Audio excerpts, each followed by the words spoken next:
very good afternoon to you and welcome to today's edition of Joy Business Masterclass. Masterclass is powered by Joy Business, and Masterclass comes your way every Wednesday at 1:30 p.m. runs all the way through to 2:15 p.m. here on your superstation Joy 99.7. My name as always is Yaw Anim Barnafo, and I'm glad to be your host for today's edition of Masterclass. Last week we continued our conversation on taxation, and we looked at taxation on property or real estate matters in Ghana. A lot of people today are investing in real estate and land and buildings and hotels and apartments and suites. I dare say that there's a few more vacant suites today in Ghana than there was about 5 years ago. But then the taxman is interested in your investment in real estate, and clearly people also don't have a deep understanding of the tax obligations when it comes to real estate, when it comes to land. I think that the most popular thing everybody knows about land or having a house is property rate, but there are a few other things that comes with owning real estate as well. Last week we shared some thoughts on that. Before we start today, our guest will do a quick recap on that conversation, but today we want to go into the general area as we sort of sum up this conversation on taxation. It's one that is always of keen interest, and we'll keep bringing that to you here on Masterclass. But today we're looking at taking control of your tax matters in Ghana in totality. We'll try and do as much as time will allow us. But back here in the studio with us, we have a gentleman I've come to know as a friendly tax consultant, the person of Fred Kwashie Awuttey Esquire. He's also a lawyer. He's got one of those very long CVs, which I will not read today on the show. Fred, you're welcome back to this conversation. Yeah, thank you. Kind of mixed feelings because we're sort of rounding our conversation today, but hopefully we will have you back sometime again on the show. Great. So long as tax remains a thing of concern. I mean, someone will tell you that there are two things in life. I mean, you will definitely pay tax, or at the end of the day, you also die. Two things are certain: death and taxes. Indeed. So today we're going to be talking about taking control of your tax matters in Ghana. But before we do that, maybe just for about 30 seconds, if you will. Okay. For those who missed the show. Just for the sake of recap on last week. Last week, we basically looked at taxation of real estate and properties. So once a person undertake any transactions in property, that person will be subject to certain form of taxes. So we look at various classification of properties that when you transact into them, and you will be subject to tax. So we basically look at some tax like capital gains. And definitely when you sell an investment asset that you hold, there will be a capital gain tax on that. So we look at other taxes like variable tax, which may apply. For the law says that when you supply asset or supply immovable property, you pay a VAT. And more important thing is that the law has changed to a flat rate. So if you're a real estate business owner and then you sell a property, you have to pay about 5% flat rate tax. Likewise, if you're any other person who deal in immovable property, I think that's the key issue now. You just have to ensure that you apply the 5%, and then the COVID-19 levy, which is 1%. And I think that is the way to sum it up. I mean, whichever is the way, try as much as possible to comply with the tax. Then if you have, you have inheritance tax. Remember, inheritance from maybe somebody or whatever, you're likely to be subjected to gift tax as well. Thank you. I will not talk about gift tax. Talk to us today about taking control of your tax matters in Ghana. Okay. Thank you very much. So today we'll be looking at how you can take control over your tax matters in Ghana. Before you continue, very quickly, we're streaming live on Facebook. For those of us who want to watch the show as well, if you're not driving, please go to our Facebook page and watch us live. We'll get interactive at some point, and then you can also be a part of that conversation. And when we get interactive, we'll open the phone lines. You can call in, you can text, but please do not text while you drive. We definitely want you to arrive alive. Talk to us, Fred. Great, thank you. So I think for the past 4 weeks, including today, we have be dealing with tax matters, and given that we have a very short time, so today we want to look at how do you weave through the tax landscape, or particularly how do you take control over your tax matters in the country, because government will definitely come for the taxes. The income you earn, government will have to come for it, but how do you? The taxman will definitely come for you. Yes, the taxman will definitely come for each portion of the income you earn, and the law are there to make sure that Ghana Revenue Authority take its portion of the money. So we'll be looking at various tax laws which normally operate in the country. So because you need to understand the various tax law as you engage in transactions, and 2 years down the line, 3 years down the line, Ghana Revenue Authority will come and say that, oh, you've not paid this tax, and it comes with penalty and interest. So failure to file your returns, failure to pay your tax on due date comes with interest, and it is sometimes you see it as very nuisance because if you were to be aware, you will have actually paid those taxes. Sometimes you may want to find a way to avoid some of these issues. Now, then we will also look at different tax types. So tax types sometimes differ from tax law. So the tax types are embedded in the tax law. So we'll look at the tax types and the tax base and what constitutes the tax base and what you should be applying the tax on. So we'll be looking at that as well. Then we'll also look at administrative framework. Why do you have to pay your taxes? I mean, do you necessarily have to go to GRA tax office and pay your taxes, or you can just log on to your listing, or how the GRA structure also works? We briefly will look at that. Then we'll also look at, since you're looking at how to take control, we have to look at how you can even compute your tax. I mean, simple calculation you can do so that, I mean, you can also go and pay to GRA. So assessment in respect of income tax, and then also look at value-added tax as well. Then we'll also make some recommendation on how you can plan your taxes so that you're not too much exposed to your tax to the taxes. So look at those recommendations, and then we close on that one. Brilliant. Let's get underway then. Okay. So let's look at the tax laws that normally we normally face common law. But before, do you know that we have about 32 tax laws? I don't, and I'm sure a lot of people don't either. We just don't want to hear the word tax. I think one of the things that sort of became an eye-opener for us in the last tax conversation was that we didn't know that there were tax reliefs. Yeah, okay, yes. So we are going to learn something of this or today. Yes. That you are going to learn something of that or today. So, so there are various tax laws which Ghana Revenue Authority administer, and they are up to about 32 tax laws. But there are some which we commonly face. So we'll look at those ones. Right. Let's say, for example, income tax. We always will face income tax and pay. So long as you earn an income, you're going to pay income tax. Then value-added tax. So we'll have to look at, so long as you're going to buy from the vendor, from a service, a good, you always pay VAT. Yeah. So look at the mechanism of those that particular tax. Then the regulations. So every tax law comes with regulations, like Income Tax Act comes with regulations. So then the Value-Added Tax Act also comes with its regulations. Then the Customs Act, also regulate a certain aspect of the tax law, particularly when we import. Customs Act is an enactment that regulates that portion of the tax. So anytime you import goods, you have to pay tax in accordance with the Customs Act. Then also excess duty. So when you import goods or import some selected goods, you have to pay excess duty on those goods. Then also, when you manufacture certain goods, selected goods, the law requires that you pay some amount of taxes on that. So I would say that these are also COVID-19 levy, national health insurance. These are common taxes which normally we are accustomed to. Now let's look at the tax type, specific tax type that a person will be subjected to. Normally there are two general classification of taxes. You have direct tax, then you have indirect tax. Direct tax are normally applied on income and capital. So when you earn an income, or you have a property, or you sell, or you have a capital that you dispose of, any tax that is applied on that is direct tax. So a good example could be income tax. So you pay payee is a direct tax.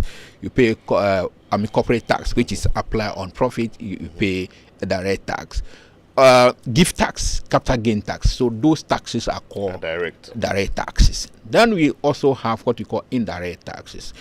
These are taxes which are normally applied on goods and services when they are consumed. And key among them is value-added tax.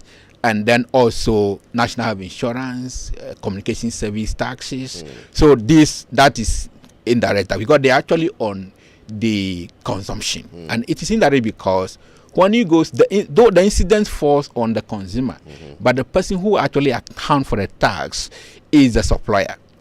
So in this case, you are paying the tax, but directly the person who is supposed to account for that tax is the supplier of the goods. Because you take it back, you price it into the cost. Yeah, you price it into the goods. Although there is an analogy that the incidence of tax always fall on the consumer. So eventually, at the end of the day, even if it is income tax, I mean the tax, the business would like to find a way to roll it over into I dare say that even in their pricing mechanism, sometimes they overprice. Yes, in some cases. Tax of 10 cedi, they will price it. In some cases, that will be. But in that case, sometimes if you overprice your goods based on miscalculation of the taxes, it may affect your competition in some ways. So unless you are there's a cartelling going on. Anyway, let me allow you to continue. Now let's look at the specific tax type and the base. Now, when you take like corporate tax, what do you apply the tax rate on? Before I move on, we'll talk about elements of tax. There are 3 elements of taxation. We have the taxpayer, we have the tax rate, then we have the tax base. These 3 make up the tax.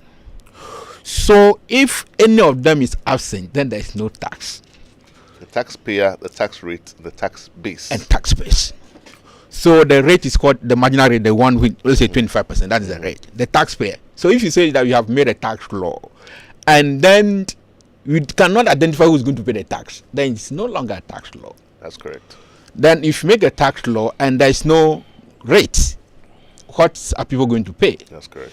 Then if you make a tax law, we don't know what value you are going to apply the tax law. Then it's also, so key issues on tax limit is that you have to look at the taxpayer, the tax rate, and the tax base. So every tax law will have that. There are instances where we have a specific tax law in our law which has a problem and doesn't have this 3 element and was completely ambiguous. But if we take, for example, corporate tax, corporate tax 25%, 20% depending on, but the tax base there is the profit that the company made. So the tax is applied on the profit. So that becomes the base. So that's why they say profit before tax. Yeah, profit before tax. Profit after so tax. You calculate your tax on the profit. From tax perspective, we will not say profit, we'll say chargeable income, because we'll look at it from different perspective. Then if you take some like maybe value added tax, the base of the value added tax is the value of the supply. So you need to know how that value of the supply is calculated, because it's not like you get the invoice price, then you multiply the rate, and then that ends it. It doesn't work that way. The value of the supply normally is calculated using what we call taxable value. In this case, we look at all other taxes like national insurance must be included, like gate fund have to be included, then added to the invoice value before you get the value for supply. Then you apply the tax rate on that amount. Then if you talk about customs, the base of the custom tax is the value of importation, the value of the goods that you import. So I will say that, and if you talk about communication service tax, the value of the service you have consumed, like the call you make, the value of that call, that form the base for the tax. So every tax law or every tax type will define the base. So you need to know how these base are calculated in order to defined by the essence of the action taken. Yes, you may say or action to be taken. Action to be taken, but it's also defined by the law. The law defines it specifically. It has to be backed by law. It must be backed. That this calculation must be this way. That is why we don't just calculate the tax, corporate tax on profit before tax, but we calculate it based on the calculation as provided for in a tax law, which is a chargeable income. Now that we know the various tax types and their base, let's look at administrative framework of Ghana Revenue Authority. Ghana Revenue Authority is generally divided or subdivided into 3. We have the domestic tax revenue division, we have the customs unit, and then we have the support unit. The customs unit are the one we see at the border, so we don't have a problem with that. But the domestic tax revenue division is the one which we face in-house, in the country. So you see, and this domestic tax revenue division is also divided into different categories. So you have the taxpayer service center, which offices are across the country. Then we also have tax audit units. You have area audit units, which are responsible for auditing taxpayers. Then you also have compliance departments, which also is responsible for compliance. So when the tax auditors go to the field and the audit, they realize that you've not paid some tax, the tax auditors will not come and chase you. They will forward the liability to compliance unit to ensure that you make the payment. If you fail to make the payment, then it goes forth, and then they will comply. They will ensure that you enforce that liability. Then if you fail, I like the way you are using the word very refinedly. Comply, enforce. So I would say that this, the administrative wise, I mean, this is how it is. The Ghana Revenue Authority is structured. But aside that, we have Independent Tax Appeal Board. That if you are dissatisfied with assessments raised on you by Ghana Revenue Authority, the law make provision that you can go to the next step to actually appeal the tax at the Independent Tax Appeal Board. And this is available to the ordinary taxpayer on the streets. Everybody. Once GRA has made an assessment on you, first you file your returns, and they examine your return and realize that no, there is an issue with your return. So they revise your return and send it to you. Then you disagree. The law make provision that you object to the Commissioner General. So Commissioner General may disallow or allow your objection. When he disallows it, you still have another dispute resolution mechanism, another step that you should go. That is the Independent Tax Appeal Board. They are not. They have already constituted the board. The board is about to start working, but they've not fully started working yet. But you still have the option to make an application to them. Once they fully start operation, then in that case, so the structure. How many cases do they get a year? They are yet to start operating, so we cannot tell you how many cases. I'm just trying to make the point that people will usually not fight the taxman. It's like almost a lot of people are saying, okay, the taxman is the government, so let me just do the right thing. People are afraid. I agree with you, but in the developed world, most often, as the tax revenue issues develop and people realize that government will definitely come after you, you can do your right thing, but you cannot do right thing all the time. And the tax law is subject to interpretation. You interpret it this way. Ghana Revenue Authority officers will also interpret it this way. And you insist that this is your interpretation. And if GRA also insists, then you have the next level. That is the Independent Tax Appeal Board. I suppose that is the reason why we need tax consultants. Yeah, exactly. Yes. You need tax consultants. Even you also need tax lawyers. Yeah. In fact, you really need tax lawyers in more than even any other person when it comes to revenue management. Then, now that we have looked at the Ghana revenue structure and any other appeal processes you have, then let's look at how do we do the assessment. So let's look at the income tax. How is the assessment done? Because you need to know this. If you don't know how the assessment is done, GRA will come just give you any assessment. You think that it is correct or it's not correct. So that can create a problem for you. So how is the assessment done? The assessment is done based on, if it is income tax, based on your chargeable income. So what is then a chargeable income? The law says that chargeable income is your total income or total accessible income from employment, from investment, and then from business, less or minus allowable deductions under the law. So the law says allowable deduction, meaning that not every deductions are allowed by the law. So certain deductions are not allowed. You may claim it as an expense, but it's not allowed. For example, if you are an employee working for a company and they are paying you salary, but you always take car from your house to the office, that is an expense for you. So at the end of the day, the assumption is that that expense must be considered in determining your tax chargeable income, your tax assessment. But the law says that that expense is not allowed. Right. So you cannot take a deduction for that. Then if you come to business expense, the law says that certain expenses are not allowed, like maybe expenses on private business, private activities are not allowed. They are excluded. If you go to pay some penalty or some bribe somewhere, the law says that those ones, they are deductions you have made, but they are not allowed.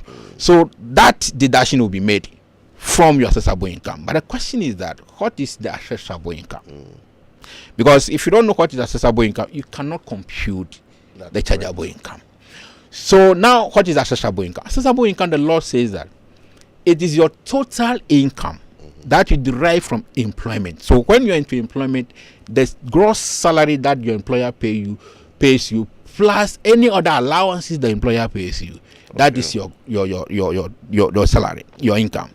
Then from business, your total revenue, your total turnover, which you have incurred, which you have earned from business. Then from investment, you have realized some investment property.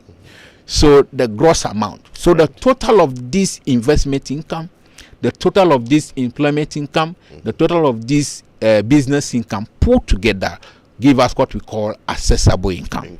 Right. Then it is from this accessible income that you subtract your deductible expenses. Now, recently the law was changed and they introduced what we call minimum chargeable income. You know, that the tax is applied if you're into business. The tax is applied on the chargeable income. It means that there are instances where your expenses or deductible expenses will be more than your accessible income. So you make losses. So we call these losses tax losses. Now the law says that there are instances somebody through tax avoidance and crossover will be making consistent losses for about 5 years. Period, yeah. So in this case, the law says that if you make a consistent losses for 5 years, in the 6th year, we were not going to calculate the tax based on accessible income and chargeable income, deductible expenses, but we'll use what we call minimum chargeable income. You apply 5% on your turnover. That is your accessible income. So you calculate 5% on your turnover, and that 5% become your chargeable income. Then you pay tax on it. So yeah, you're making loss. Even if in that particular year I still made a loss. If you make a loss. So from the 6th year going, you pay tax on minimum chargeable income.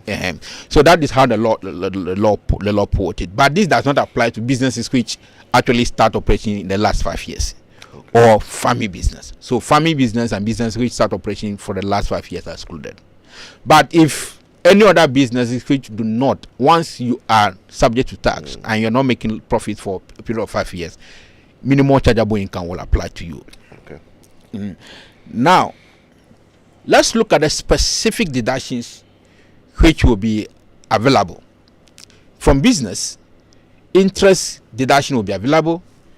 From and then repairs and improvement, if you maintain the goods, the vehicle, or whatever properties you have, you maintain it. The cost of maintenance and repairs can be deducted from the income. Then you pay salary, that can be deducted. Then you have conducted some research and development. The law makes specific provision on how that can be deducted. Then losses. So you made losses from previous year.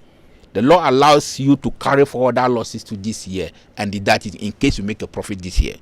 Then that can be used to relieve or recover the loss you made in the previous year. Then financial cost. You incur interest expense. The law allows it to be deducted. Or you engage in hedging, and that hedging leads to a loss. Then the law allows that loss to be deducted. Then, or you have foreign exchange losses. The law allows that one to be deducted. So after all these deductions are made, then you arrive at a chargeable income. Then that is for businesses and investment. So business and investment income, you can do these deductions. But when it comes to employment, there's a restriction on how much you can deduct. So the law says that the Commissioner General shall not allow deductions other than personal reliefs and mortgage interest from employment income. So if you're any employment income, you cannot make any deduction except for personal reliefs and mortgage interest. Because the law is very specific that the Commissioner General shall not allow any deduction apart from that of personal reliefs and then that of mortgage interest. So on the basis of this, for the purpose of the Income Tax Act, we have looked at how the assessment is done. And then based on this assessment, you're going to pay the tax to Ghana Revenue Authority. But there are other issues which may affect your income tax, like withholding taxes. The laws make provision that taxpayer who make payment to another person should withhold. And withholding taxes are just payments taxes that are returned by a person who is making a payment. So when you look at relevant section like section 116, it says that a resident person who is making a payment to another resident person shall withhold the tax in accordance with the first schedule. So when you're making a payment in respect of goods, in respect of works, in respect of services, the law make provision that withhold taxes. Now, if you fail to withhold a tax, and Ghana Revenue Authority, officers from the Ghana Revenue Authorities come to your office and realize that you have made the payment to Kojo Mensah, but the law says that the Kojo Mensah has performed some service for you, consultancy service for you, but you did not withhold. It could be 2 years ago, 3 years ago. The law says that you now have to pay that amount to Ghana Revenue Authority. So they will surcharge you. For not withholding. For not withholding. But this is a responsibility for only companies. Yes, it's a responsibility for companies and businesses. Yes, so not individuals. Not individual. The law, even if you look at the Commissioner General's practice note, they say that if you're an individual and you're into business, then you should withhold. Right. There are issues with that. When it comes to interpretation. If you deduct, how do we know you're going to go and pay until they come after you and all that? Exactly. So on the basis of that, the law says once you're an individual, you're not required to withhold. But however, the Commissioner General comes with the practice note and say that if you're an individual and you are in business, you have to then withhold. So let's look at the various withholding taxes which are commonly applied. Now, the law says that when you supply goods, service, and works, you then have to withhold. So what is the rate? The rate here is that if you supply goods, the tax rate is 3%. If you supply services, the tax rate is 7.5%. If you supply works, the tax rate is 5%. Now, there are other withholding tax issues, like maybe you pay interest to a company. The law says that when you pay interest to a company, the tax rate is 8%. A company has declared dividends and paid the dividends to the shareholder. The law says that withhold 8%. Then royalties. You pay royalty to a company. The law says that withhold 15%. Casual laborers. So some guys came to work for you. Some people came to work for you and they are casual laborers. This is different from professionals. Right. So when you have engaged maybe mini laborers kind of things and you pay them, the law says withhold 5%, and that is final. Now, withholding taxes are classified into two. You have the final withholding tax, and then you have a withholding tax on account. Okay. Final withholding tax means that once the withholding agent withheld the tax, then the recipient will not pay any for that tax. So if the tax rate is 5%, like casual labor tax is final withholding. So once the tax is withheld at 5%, then the casual laborer will not pay any for that tax. Then there are other tax, withholding tax, which is withholding on account. This withholding on account will mean that once if the withholding agent withhold the tax, you still have to go on an account to GRA, and the tax which is withheld on account, you use it as a credit. So as if tax is paid in advance, then you're going to pay to Ghana Revenue Authority upon filing your returns. But that will not be popular with most people who do business, because once it's withheld in the transaction, I know that it will end up as credit for me in my tax return filing. Exactly. But why will I pay again? Because I'm looking at liquidity. Sure. I agree with you, but you see, the law classified the services. The law said that when you perform service, they should withhold. That service is not payment, is not a final withholding tax. If it is a final withholding tax, then you don't need to pay any for that tax. But if it is not a final withholding tax, you file your account, and then the tax which has been withheld, the 7.5% withheld earlier, you can use it to pay, to net off the liability that will calculate at the end of the year. But that's as if you file a tax returns. A lot of people don't do that. Yes, a lot of people do not do, but they don't do that. Yeah, exactly. But it's very wrong, because the fact is that if you fail to do that, it comes with penalty. When GRA comes on you, you see, GRA is operating gradually. There are instances where they will come to your office and they will audit you for 5 years or 6 years, and you realize that you have not withheld taxes for the past 6 years, and it has happened to a lot of companies. And the tax will be calculated in millions, and with interest and penalties. So it is always appropriate. And one of the best approach for tax avoidance or tax planning is to ensure that you comply with the tax law. And that have to be noted very carefully. Because if you don't comply and withhold, it will come back to hit you. Yeah. Okay. I suppose that the thing is education. And this is what we're doing. Because some people don't do it because they don't know. Yeah, I agree with you. A lot of businesses are not even aware of some of these. But some of them are just intentionally they're not going to do. It's getting interesting. I want our listeners to also be a part of this conversation. Maybe let's just share a few more thoughts and then we'll get interactive. Okay. Yeah. So value-added tax. Value-added tax, the assessment is based on the value of supply. Now, this value of supply is calculated based on what you purchase. Yeah. But the question is that is it everybody who's supposed to charge the VAT? No. It's not everybody who is supposed to charge the VAT. If you are registrable, the law said that if you're registrable or if you supply goods to the threshold of 200,000 in a year, then you cannot charge the VAT. So when you supply goods more than 200,000 in a year, you are supposed to charge the VAT or you are supposed to register. If you fail to register, the Ghana Authority will come after you to charge the tax on you. Now, the question is that if you register this year, next year you could not supply the 200,000. Should you charge the VAT? Yes. Once you register, until you disregister before you can stop charging the VAT. Now, is everybody supposed to register? No. There are some exceptions to the registration threshold. For example, those who are promoters, entertainment promoters, the law says that they need not to meet the threshold. Once you supply about 30,000 in any year or in a quarter, you are supposed to register. Right. These assemblies, they are not to meet the 20,000, so they are also supposed to register. Auctioneers, they are not supposed to meet the 20,000. They are also supposed to register once they meet the threshold of about 30,000 Ghana cedis in a year. So they are supposed to ensure that they register. So I'll come to that list again because I think that it's good for education so that people know that not everybody is the 200,000 doesn't apply to everybody. There are people who have lower thresholds at which point they should register. Exactly. But I want our listeners to be a part of this conversation. Let's take a quick message from our sponsors. When we come back, we get interactive.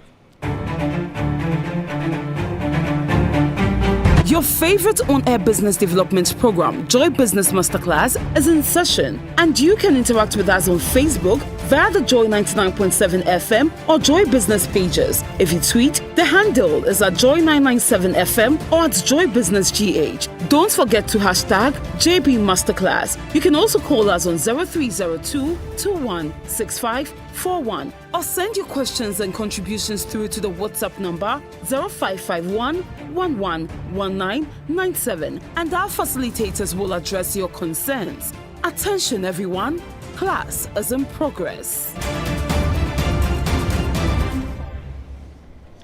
Welcome back. If you've just tuned in, this is Masterclass. We're interactive right now. Numbers to call 0302 216 541.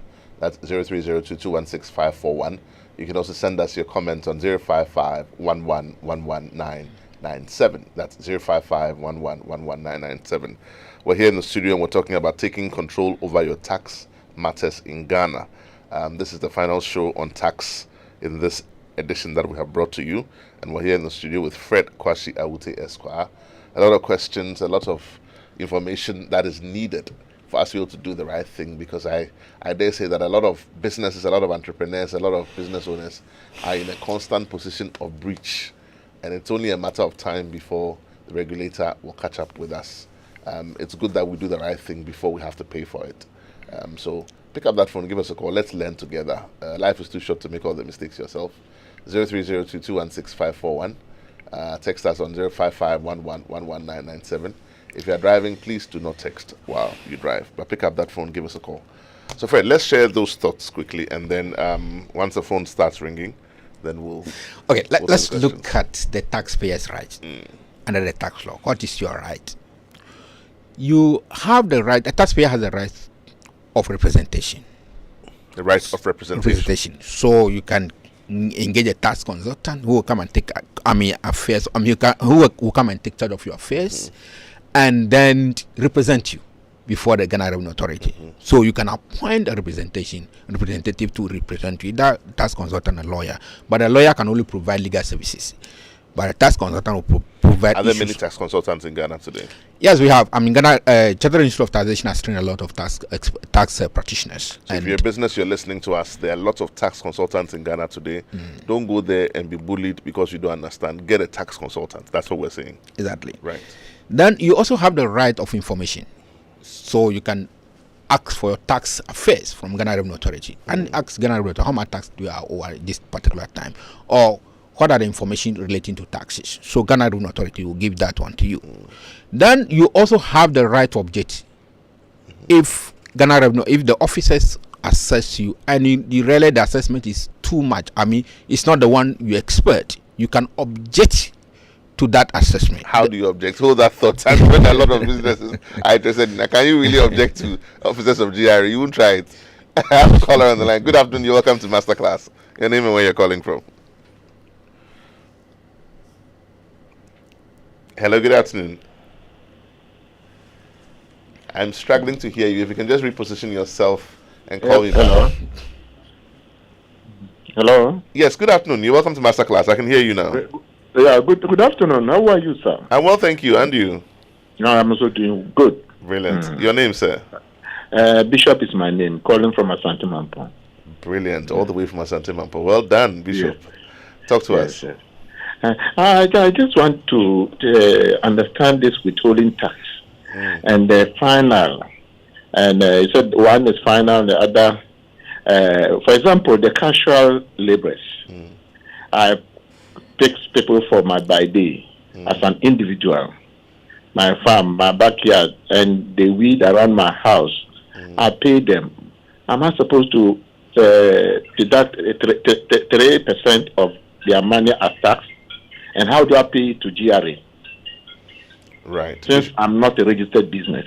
Right. Bishop, thank you so much for calling us. Please keep listening, and Fred will answer that question shortly. Thank you.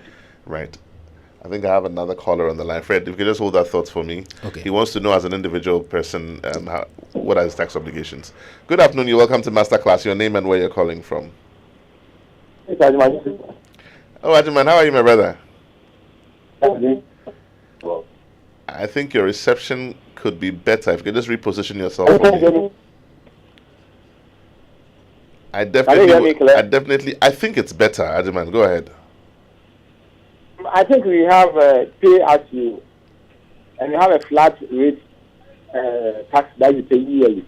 So my question is, if there is a tax I should pay yearly, and in a particular year, the middle of the year, business has not been normal, how do I explain to GRA assign me to pay a certain amount of tax instead of the one I pay yearly?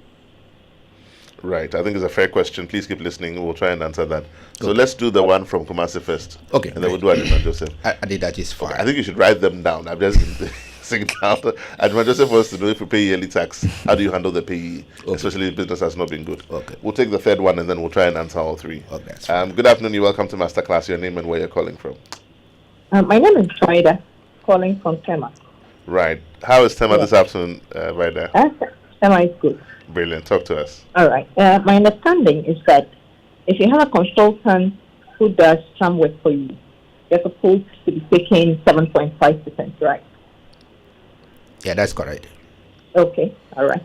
So when you do that, if you take that, what timelines do you have to be able to pay that to GRA? Okay. Vida, thank you so much. Please keep listening. We'll start with that question and then work our way backwards. That is the timeline for payment of the tax. One of the things we are supposed to look at. Now, if you are a withholding agent, like an employer is a withholding agent, or someone supply goods and you make a payment. For generally, withholding taxes are paid 15 days after the end of the year. So, for instance, this May is ending by Friday. So 15 days, that's by 15th of June, you're supposed to pay and file the returns to GRA and pay by 15th 15th of June. Of the following month. Of the following month. So end month, but usually no later than the 15th of the so following month. So not later than 15th day of the Okay, so that's your answer right there, Vida. Let's go to the other one by Jiman Joseph. Business is no good. Yeah. There's yearly tax payments and there's payee. How do all those three work together? Okay, good. One thing about tax is that it doesn't matter whether business is good or it's not good. If the business is good, it's not good. The business generate loss. If it's loss, then you don't need to pay tax. You write to the taxman, right? No, you have to file your returns. So when you file your returns, it will indicate that there's a loss that you've made. So in that case, you don't pay any tax to GRA. But the fact that you make loss, it does not mean you're not going to pay. You're not going to actually have any tax obligation. That could be withholding tax obligations, like the pay you have paid salaries to your staff. The law requires that salary you have withheld, you have to remit it to GRA. Then at the end of the year, the law requires that you file annual pay as you earn returns to GRA. So GRA will have that annual pay returns that they can use to cross-check on the monthly return that you have filed. So the fact that you have not made any profit or the businesses are not good does not mean that there will not be any tax imposed. You have to now sit down and see that, I've not made any profit, or businesses are not generally very, very low. But did I make any income on that business? And if you don't make any income on that business, it means that there's going to be loss. Therefore, that loss can be carried forward the following year, that you can recover from the following year profit. So I think that answers that question. Okay. Then the other person from Kumasi was talking about the withholding taxes. So as I've explained, there are two categories of withholding taxes: final withholding tax and withholding tax payment on account. Now, like specific issues you raise, the specific issues you raise on the laborer. Yes. The specific issue you raise on the laborer. Laborers are categorized as final withholding payment. So this final withholding, laborers are categorized as final withholding payment. Now, the question is that as an individual, you have engaged a laborer to do some work for you. Should you withhold? When you look at the relevant provision, it really did not say that individuals should not withhold or individuals should withhold. So in this case, it says that a person who is making a payment as from employment. So once you employ somebody, you become an employee of that person. The law requires you to withhold tax and pay to GRA, whether you are an individual or you are not an individual. Once you have employed somebody, it is only when you are paying for goods and services, like professionals kind of things, then you are an individual. Then the law does not mandate you to withhold. But if you're an individual and you have engaged the services of somebody in the form of employment, the law mandates you to withhold and pay to GRA. Then how do I pay? For the laborers, casual laborers is 5% final. The casual laborer will not pay any federal tax on that. So the law requires that you go and register with Ghana Revenue Authority. So you can go to the nearest tax office, which is closer to you. So you pay on your personal thing? Yes, you pay on your personal thing. So every individual has either Ghana card, a tax identification number, or you can use Ghana card or the tin. So now we use Ghana card instead of the tin. So Bishop, in Kumasi, we're saying that once you hire people to do your work for you personally, and everyone else who's in the same situation, you are liable to pay tax on the casual labor that you have hired, and it's 5%, and you go and pay on your personal tin. Exactly. Right. Exactly. But let me put it now, because if you're an individual, there are high tendencies that if you withhold, you will not pay. So Ghana Revenue Authority try to discourage some of these issues. But the law is very specific. Once you are an employer and you engage the services of an employee, it doesn't matter if you're an individual or your business, you are supposed to withhold the tax and pay to GRA. I agree with you entirely, but the thing is that if an individual like Bishop is paying, it's from his own resources. He doesn't owe anybody except that he has a tax obligation. Yes. Whether he takes it out of their money or he doesn't take it out, it hits him. Exactly. So whether he will go and pay or he won't go and pay, we don't even get to that part of the conversation. No, we have to look at it. The withholding tax is taken from the recipient of the income. But there are instances where the recipient has already charged you that I want to take 1,000 cedis, and then you are now telling him that I'm going to withhold the tax. So there will be some problem. So people will say that, okay, let me down gross it up. Let me pay you the net. Whatever we agreed is a net amount. Then the gross amount. So isn't the principle of tax that whatever you are billing, whatever the value is as agreed, you pay tax on that. Exactly. So taxes is where that's what we said. The recipient so it's less tax. Yes, exactly. That's correct. So they shouldn't gross it up. Well, look, not that they will agree, but they shouldn't gross it up. But I get the point you're making. Francis of Oyarifa says, concerning VAT threshold of 200,000 per annum, assume that year 1, month 1, 50,000 cedis is realized. Year 1, month 2, 100,000 is realized, and year 1, month 3, 60,000 is realized. At what point do you start charging VAT? Okay. When you look at the relevant provision, particularly Section 6 of the Value Added Tax, it says that if you supply about 20,000 a year, or you anticipate to supply about 20,000 a year, cumulative. Yes, cumulative. Then you have to charge the VAT. However, if in any quarter you supply about 50,000, then you have to register. Or you anticipate to supply 50,000 in any quarter, then you have to charge. So based on his analysis, month 1 he hit the 50. He's already hit the 50 already. Yes. And by month 3 he has already grossed up. Exactly. So that's the answer right there. I think that's all. I had a few questions here as well. Okay, so let me ask this one. So if a company makes profits and they pay PBT and they pay salaries and bonus, and the staff also goes to pay income tax, and then you go to buy milk or Milo, and then they also pay VAT on the cost of goods, that means that there's a lot of tax down the line. You see, one thing about tax is that once the value chain continues, there are tax at each level of the value chain. You answered my question. Yes. How do tax havens work? Tax havens... Normally, tax havens are described to be jurisdictions or countries which has low tax rates or are very confidential about tax information. Right. So you may have a very high tax rate, but they do not provide information on taxpayers. So let's say, for example, you go to Mauritius. If you want to take information on maybe a taxpayer, give him the bank statement or this, they will not provide. So it becomes a tax haven. Please hold that thought. I'm going to call her on the line. I think that's the last call I'll take. Good afternoon. Welcome to Masterclass. Your name and where you're calling from. Good afternoon. This is Bishop again. Now, I have one follow-up question. Yes, Bishop, go ahead. Clarification. Yes, about the labor, this withholding tax. Right. If I go, the withholding tax is 5%. Okay.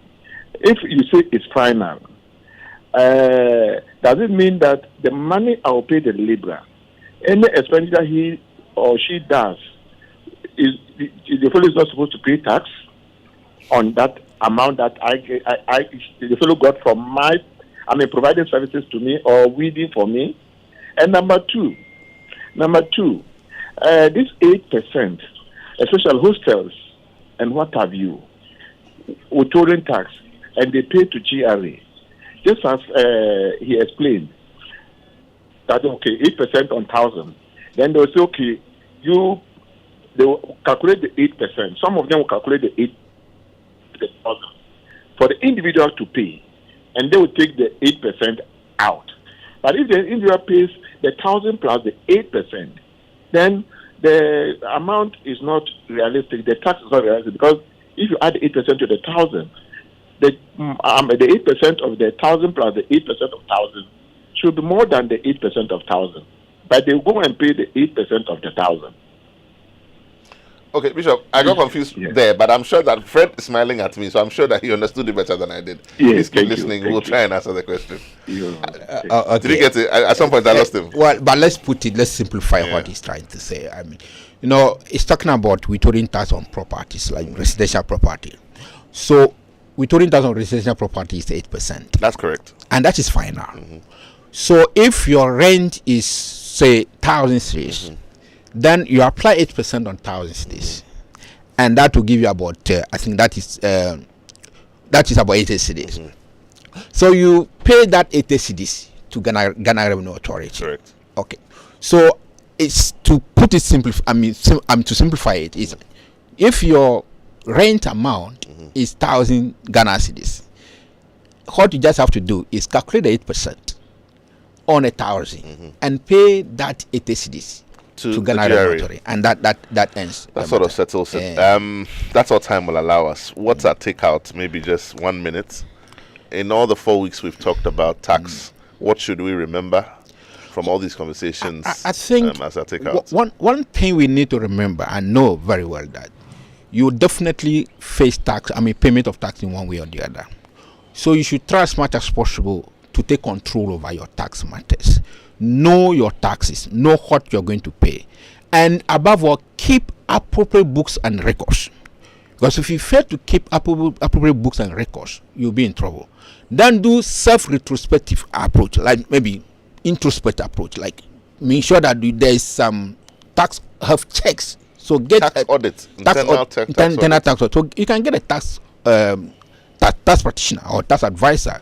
We have some tax firms which are around, like EM Tax. We do that in our office. So you do tax health checks, and then try as much as to comply so that you don't incur unnecessary penalty and unnecessary interest. And I believe once you do all those things, you will not have any. Should be fine. So our advice to you from all of these tax conversations in the month of May: if you're a business, you're an entrepreneur, you don't know how to understand your taxes, you don't know what's going on, get yourself a tax consultant today. Exactly. Now tell us about EM Consultants. 30 seconds. Where do we find you if anyone is looking for tax? No, EM tax practitioners. We are actually located on Spinters Road. Okay. And then somewhere around EcoBank. We just specialize online. Where do we find you online? On www.emtaxadvisors. emtaxadvisors.com. So when you go to all the channels. Yes. So when you go to our website, you have our services there, and we do anything on taxation. Is there a number to call? Please don't give us your personal number. But otherwise, if you don't have a number ready, that's fine. Okay. Just look for them on EM Tax Advisors, and they're on the Spintex Road. Is fine. Fred Kwashie Awuttey Esquire, spending time with us here in the month of May, talking to us about tax. Thank you so much. This has been Masterclass. God willing, we come your way with yet another exciting edition next week. Thank you for joining us. We'll see you same time next week.